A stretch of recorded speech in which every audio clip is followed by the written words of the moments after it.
Imagine two lives separated by only a few meters, yet divided by an invisible chasm of indifference. On one side, sumptuous banquets, purple garments, laughter and music. On the other, hunger, pain, and the only comfort being the tongues of stray dogs licking open wounds. This is the scene Jesus paints at the beginning of one of his most impactful parables. The story of the rich man and Lazarus is not just another biblical narrative. It is a portal to contemplate the invisible, both in this world and the next. When Jesus told this parable, he lifted the veil between two worlds, the material one that everyone sees and the spiritual one that many ignore. It is the only account where Jesus gives a name to a character in his parables, Lazarus, which means God helps, while leaving the rich man anonymous in a provocative inversion of human values. Why does this story remain so disturbing after 2 millennia?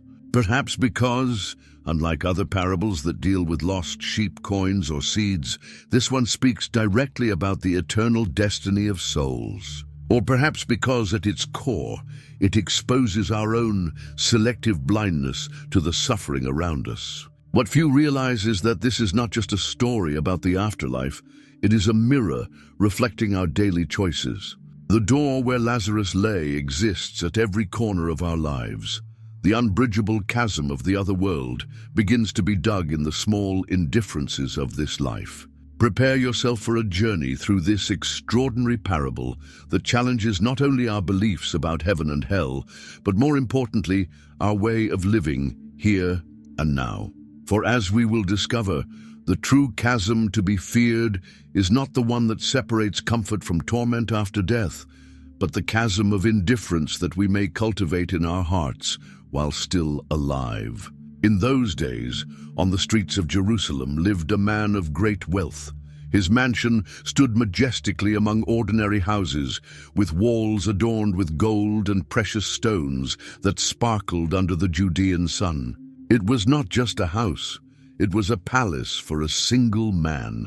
The curtains that adorned its windows were purple, brought from Egypt in caravans that crossed entire deserts just to satisfy his whims. The furniture in his home was not merely objects to sit or rest on.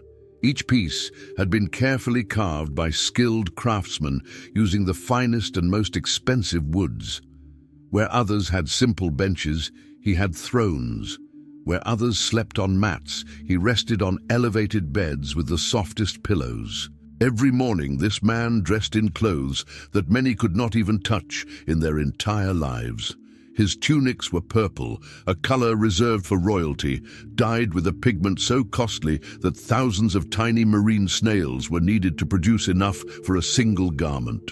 Beneath these tunics, his skin never knew the roughness of common fabrics, for he wore fine linen imported from distant lands, as smooth to the touch, as costly to the pocket.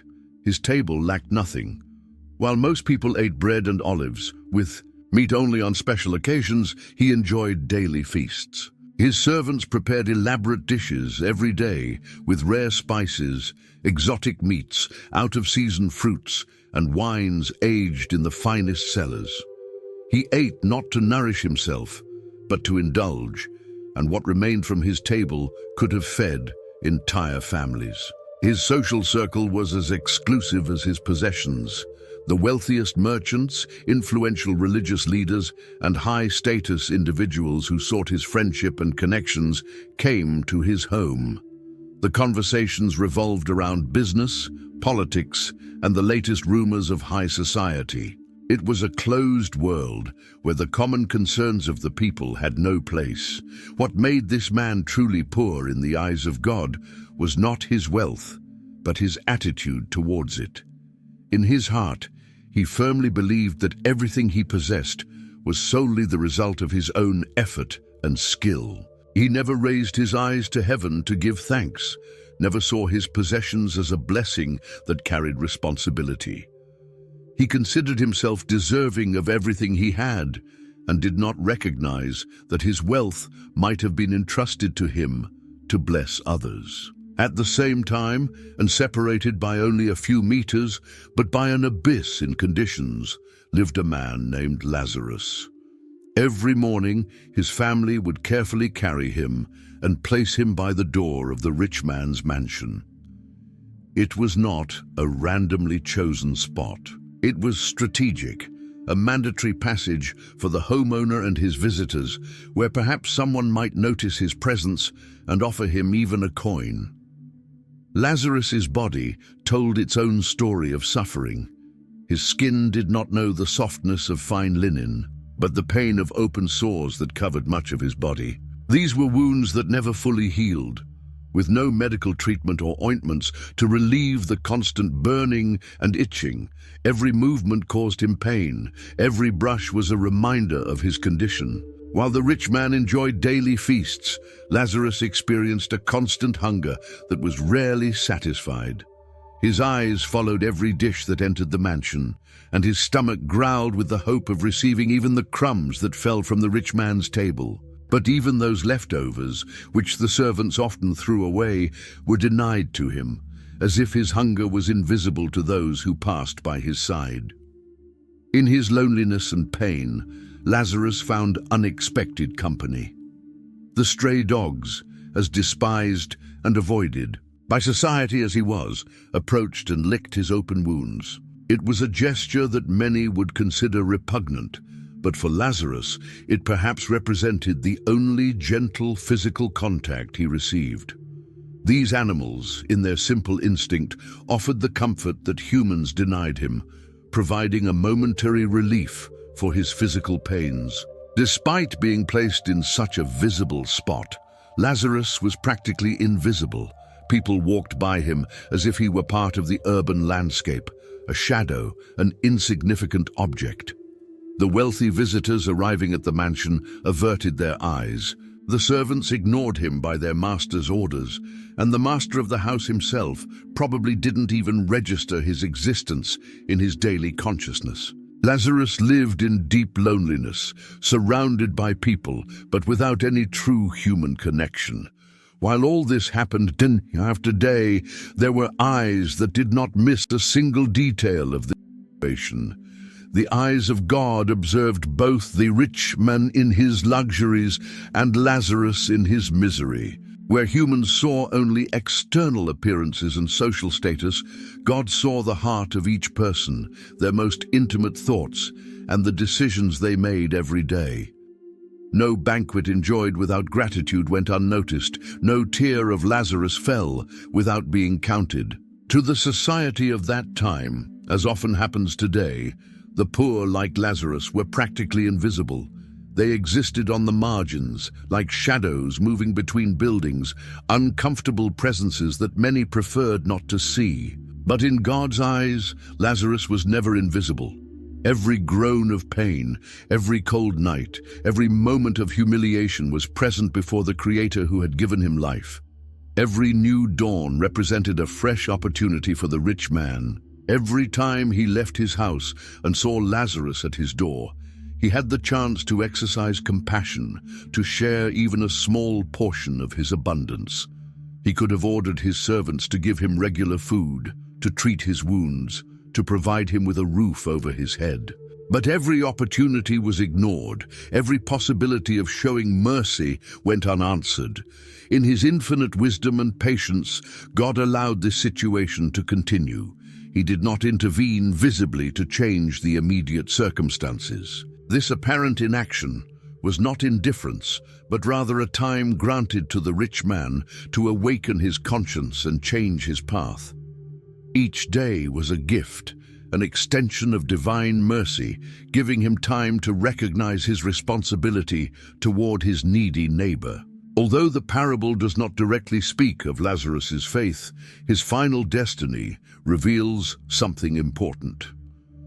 The fact that he was taken to Abraham's bosom after his death suggests that despite his earthly suffering, Lazarus maintained his fidelity to God.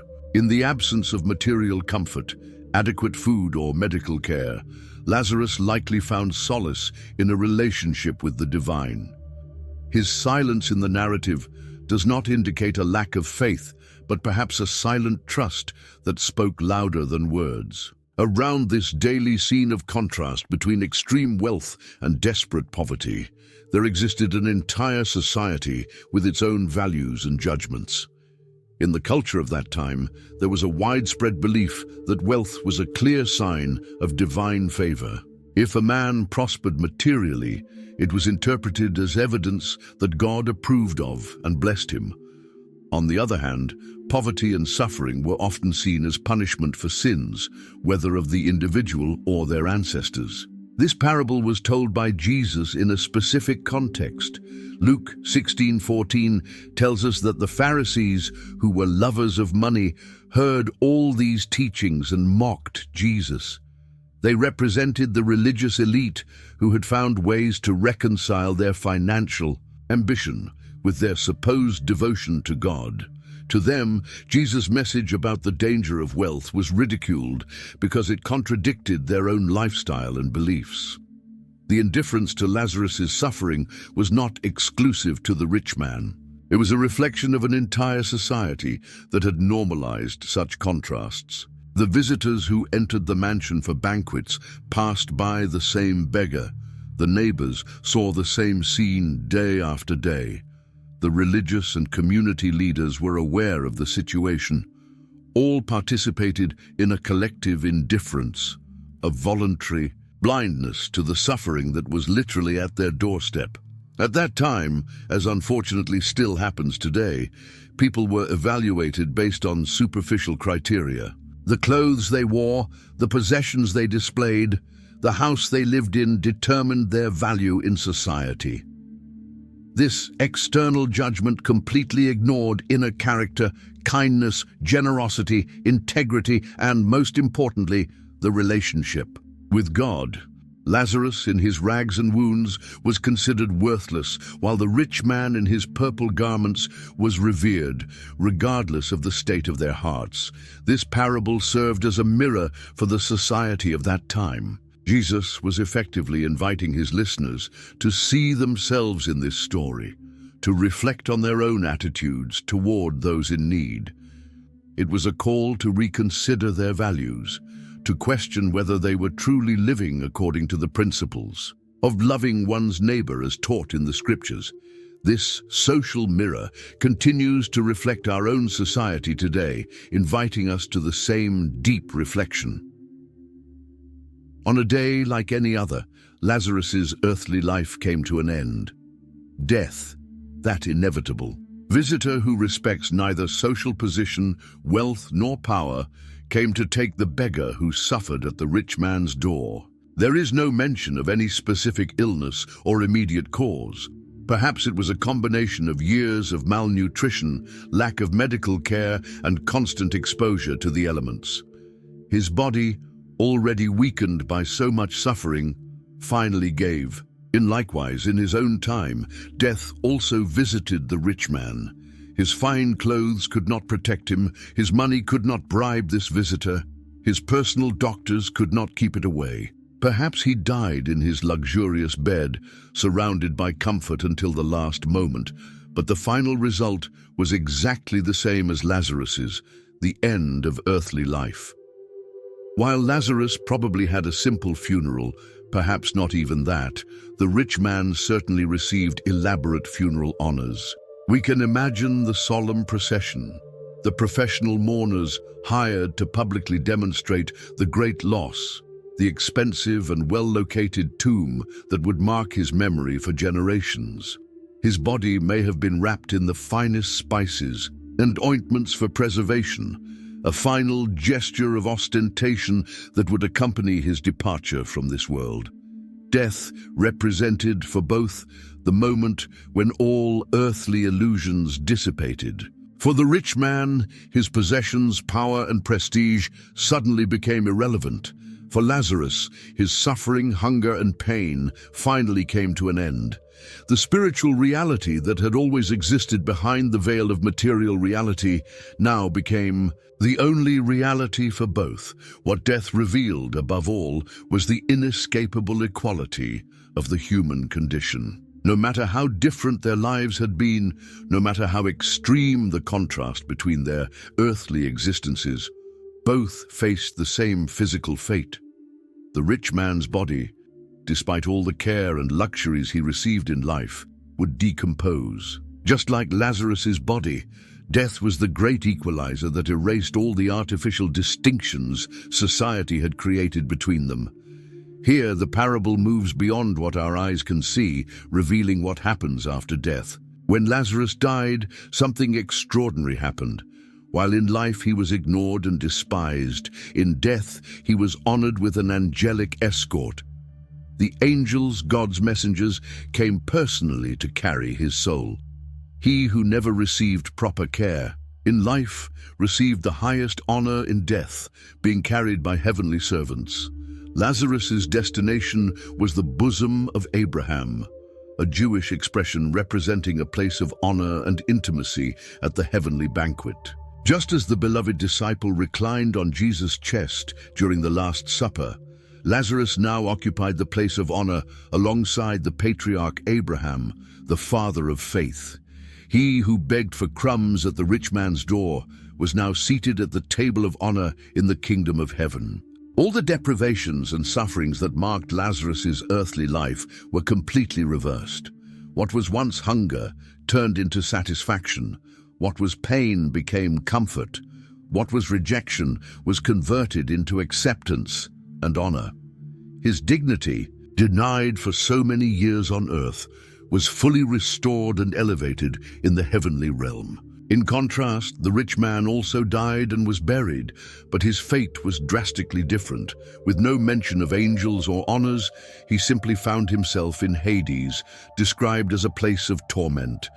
He who never experienced need or discomfort in life now found himself in a state of anguish and deprivation. The text does not dwell on morbid details, but it makes clear that his condition was one of suffering. This dramatic contrast of destinies reveals God's perfect justice. The Lord, who had silently observed the entire situation during their lives, was now manifesting his judgment. It was not the rich man's wealth that condemned him, but his hardened heart and cruel indifference to the suffering that was literally at his doorstep. It was not Lazarus's poverty that saved him, but his faithfulness to God despite adverse circumstances. In Hades, the rich man experienced a shocking awakening. His eyes, which had been closed all his life to spiritual realities and the suffering of his neighbor, now opened to a truth he could no longer ignore. For the first time, he clearly saw the spiritual reality he had persistently ignored during his earthly life. A revealing detail of the parable is that the rich man, even from a distance, is able to recognize both Abraham and Lazarus. This recognition indicates that he finally sees Lazarus's value and identity, the beggar he had completely ignored during his life. Now he is aware not only of who Lazarus is, but also of his honored position beside Abraham. The parable clearly shows us that the rich man retains full consciousness after death. He preserves his identity, his memories, and his ability to feel. There is no annihilation of consciousness or a state of unconscious sleep, as some interpretations suggest. This detail contradicts ideas of complete annihilation of being after death and shows us the continuity of human consciousness beyond physical existence. The physical torment is symbolized by the intense thirst the rich man experiences. He who never knew hunger or thirst during his earthly life now begs for a single drop of water. This burning thirst illustrates the real and concrete nature of the suffering experienced in the state of separation from God. It is not a mere metaphor, but a description of genuine torment. More painful than physical suffering is the psychological torment the rich man experiences upon realizing all the missed opportunities. Now he understands that he could have helped Lazarus, that he could have used his wealth to alleviate suffering, that he could have opened his heart to compassion. This late awareness of all that could have been different perhaps constitutes the most agonizing dimension of his torment. The parable presents a dramatic and complete reversal of the previous situation. Lazarus, who in life desired only the crumbs, that fell from the rich man's table now enjoys a heavenly banquet, while the rich man, who feasted on the finest delicacies every day, now begs for a single drop of water. The roles have been completely reversed.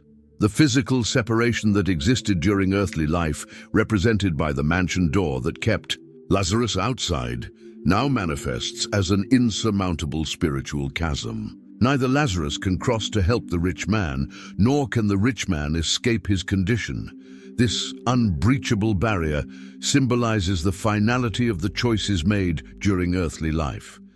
The rich man not only suffers from his present condition, but is also tormented by the memory of his past comfort. The recollection of his banquets, his luxurious home, his fine clothes, all of this now serves only to intensify his present anguish.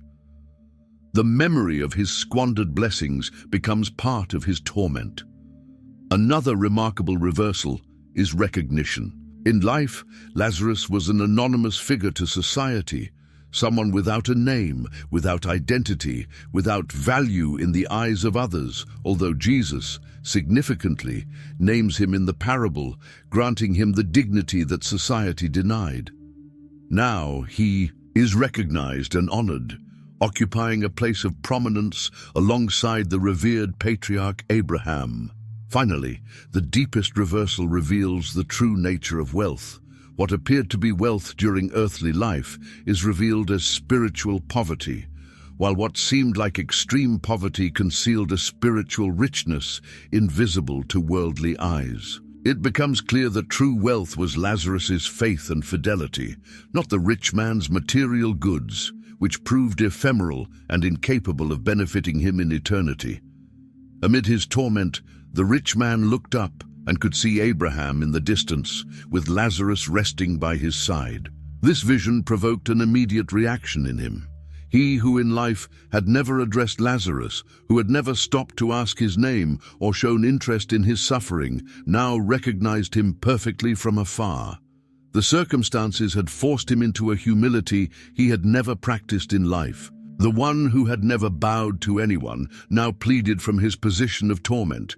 With an anguished voice, he cried out, "Father Abraham, have mercy on me."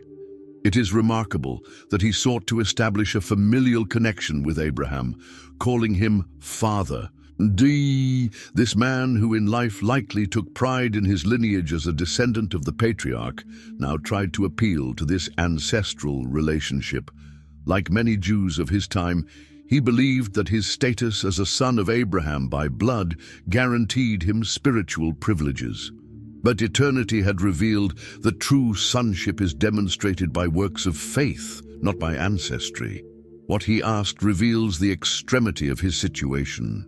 He who had enjoyed the finest wines in golden cups now begged for something incredibly modest.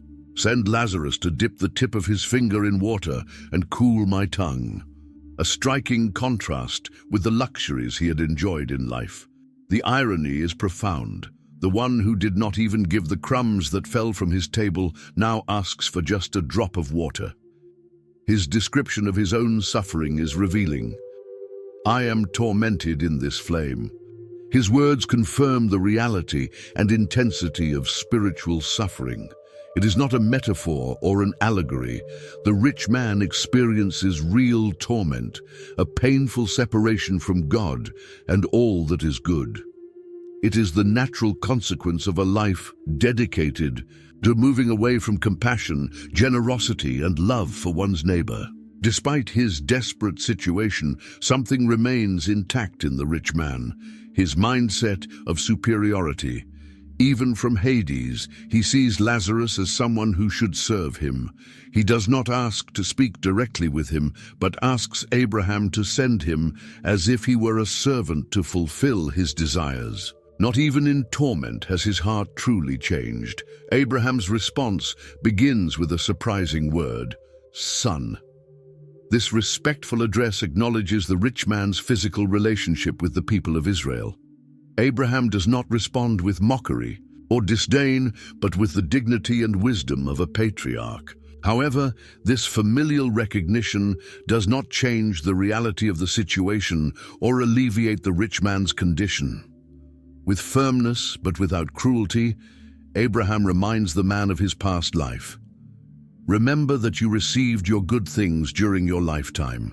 And no, the key word here is received, not earned or deserved, reminding him that everything he had in life was ultimately a gift, not something to which he was entitled. And Lazarus received bad things, but now he is comforted here, and you are tormented. It is not revenge or arbitrary punishment, but the natural result of the choices made during life. Abraham explains that the current situation reflects perfect justice. The decisions made during earthly life have eternal consequences. The rich man had chosen his comfort in temporal life, accumulating treasures on earth rather than in heaven. Lazarus, despite his suffering, had apparently maintained his faith in God and now received eternal comfort. But there is another reason why the rich man's request cannot be granted. And besides all this, between us and you, a great chasm has been set in place, so that those who want to go from here to you cannot, nor can anyone cross over from there to us. This chasm was not created capriciously, but represents the final separation between those who choose God and those who reject Him. The division that the rich man maintained in life between himself and Lazarus had now become permanent and absolute. Despite the firmness of his response, Abraham speaks with a compassion worthy of the patriarch who interceded for Sodom and Gomorrah. There is no pleasure in his words, no satisfaction in the rich man's suffering. There is only the sad acknowledgement of a reality that can no longer be changed, the result of free decisions made during life. Upon realizing that his situation was irreversible, the rich man turned to Abraham again, but this time with a different request. "I beg you, Father, send him to my father's house, for I have 5 brothers. Let him warn them, so they will not also come to this place of torment." For the first time, we see the rich man thinking of someone other than himself. This concern for his brothers could be interpreted in different ways. Perhaps it reflects genuine love and a sincere desire to spare them the suffering he was experiencing.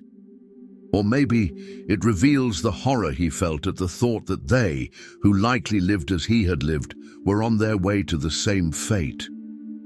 Whatever his motivation, it represents a belated awakening to a truth he had ignored all his life. Your request reveals an interesting assumption. You believe that if someone returns from the dead to warn them, your brothers will change their way of living. It assumes that a supernatural event, an extraordinary testimony, would be more convincing than all the teachings they already had available in the scriptures.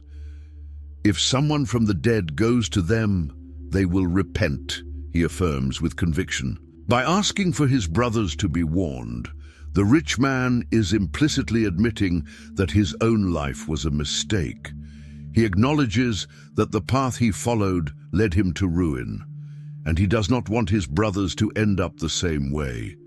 It is a late but clear confession that the way he lived was not the right one, even if he may not yet fully understand why. His request is based on a common but mistaken assumption that spectacular signs produce genuine faith.